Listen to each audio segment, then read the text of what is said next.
আসসালামু আলাইকুম, welcome back to my channel. আমি জান্নাত। আমলকির গুণাগুণ বলে আপনাদেরকে শেষ করতে পারবো না, তবে এই আমলকিগুলো কিন্তু আমরা একটার বেশি বা দুটোর বেশি একসাথে খেতে পারি না। আর যারা তো খেতে পারি তারা দুটোর বেশি খেতে পারি না, আর যারা খেতে পারি না তারা তো একদমই খেতে পারি না, কারণ আমলকির একটা কষ ভাব আছে যার জন্য আমলকি খাওয়া যায় না। বন্ধুরা, এই আমলকিগুলোকে যদি তোমরা টক মিষ্টি ঝাল আচার তৈরি করে খাও তাহলে কেমন হয় বলো তো? খিচুড়ি বা ভাত বা পোলাওয়ের সাথে কিন্তু এই আমলকির আচারটা একদম জমে যায়। আচারটা খেতে এতই ভালো লাগে যে তোমাদেরকে বলে শেষ করা যাবে না। আর আচারটা খাওয়ার পরও মুখটা একদম মিষ্টি হয়ে থাকে, দারুণ একটা অনুভূতি। আজকে আমলকির এই টকঝাল মিষ্টি আচারটা খুব সহজভাবে তৈরি করব, যার মাধ্যমে আমলকির কোনো পুষ্টিগুণই নষ্ট হবে না। প্রথমেই আমলকিগুলোকে খুব ভালোভাবে ধুয়ে পরিষ্কার করে নিয়েছি। তারপর চুলাতে একটু পানি দিয়ে পানিটা গরম হওয়ার পরে ওটাতে সিদ্ধ করে নিয়েছি, একদম পানিটা টানিয়ে ফেলেছিলাম। তারপর দেখো বন্ধুরা কতটা সুন্দরভাবে সিদ্ধ হয়ে গিয়েছে। ভিতরে যে বীজটা সেটা ফেলে দিচ্ছি। ভিতরে এই বীজটা নাও ফেলতে পারো চাইলে, আমি এখানে ভিতরে বীজটা ফেলে দিয়েছি। কয়েকটা বীজ রেখে দিয়েছি। তারপর এভাবে একটা পটেটো মেশার দিয়ে একটুখানি ম্যাশ করে নিয়েছি। আমলকিগুলো কিন্তু একটু ম্যাশ করে নিলেই আচারটা খুব বেশি ভালো লাগে খেতে। অনেকে আস্ত রাখে, তবে আস্ত রাখলে কিন্তু আচারটা খেতে বেশি মজা হয় না, কারণ মশলাগুলো ভেতরে প্রবেশ করে না। তো আমি একটু থেতো করে নিয়েছি। চুলাতে ওই একই প্যানে আমি আবার দিয়ে দিয়েছি কিছুটা সরিষার তেল। এখানে 1/4 কাপের মতন সরিষার তেল হবে।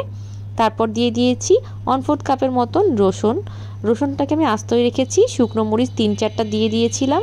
তারপর এখানে 5 ফোড়ন দিয়ে দিয়েছি প্রায় 1 টেবিল চামচের মতন।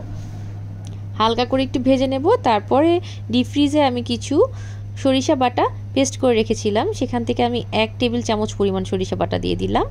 তারপর আমরা যে সিদ্ধ করে রেখেছিলাম আমলকিগুলোকে এর ভেতরে দিয়ে দিচ্ছি।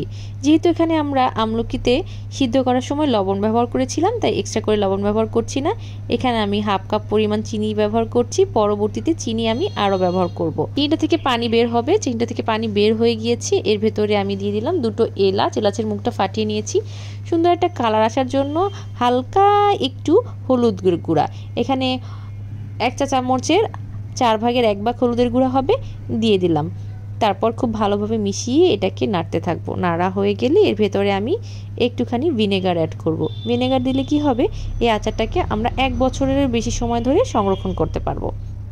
ভিনেগার ব্যবহার করেছি 3 টেবিল চামচ পরিমাণ। আমার কাছে মনে হলো চিনি আর একটু লাগবে, তাই এখানে 1 টেবিল চামচ পরিমাণ চিনি অ্যাড করলাম। চিনি দিয়ে তারপর এটাকে আবারও আমি জাল করে নিব। জাল করে যখন এই ভিনেগারটা বা পানিটা টেনে আসবে, একদম গা মাখা হয়ে যাবে, তখন এর ভেতরে দিয়ে দিচ্ছি আচারের মশলা।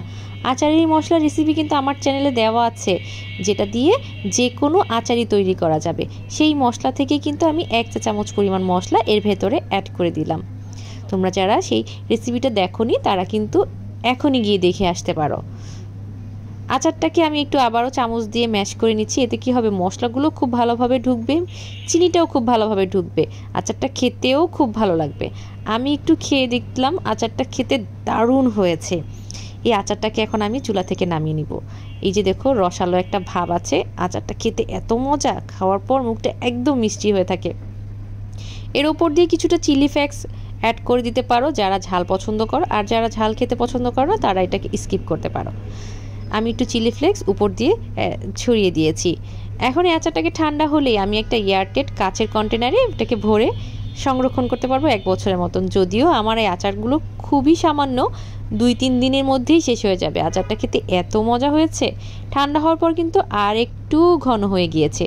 যেই কৌটাটাতে আমি আচারগুলোকে সংরক্ষণ করব, সেই কৌটাটাকে আমি আগে থেকে পরিষ্কার করে শুকিয়ে নিয়েছি। তারপর এর ভেতরে কিছুটা সরিষার তেল দিয়ে দিলাম। তারপর আচারগুলো দিয়ে দিচ্ছি। বন্ধুরা, এই আচারটা বানানো এত সহজ আর খেতে এত মজা, তোমরা কিন্তু বাসায় অবশ্যই ট্রাই করবে।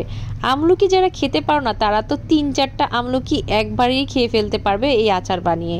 আর আমলকি খাওয়ার পরে এত ভালো লাগে, আমলকির গুণে কিন্তু শেষ নেই। যাদের চুল পড়ে যাচ্ছে, স্কিনে অনেক রকম সমস্যা দেখা দিচ্ছে, তারা চাইলে খুব সহজেই কিন্তু তোমাদের এই সমস্যাগুলো দূর করতে পারো আমলকি খেয়ে। তো আমলকি এভাবে আচার বানিয়ে খেয়ে দেখবে, খুব ভালো লাগে।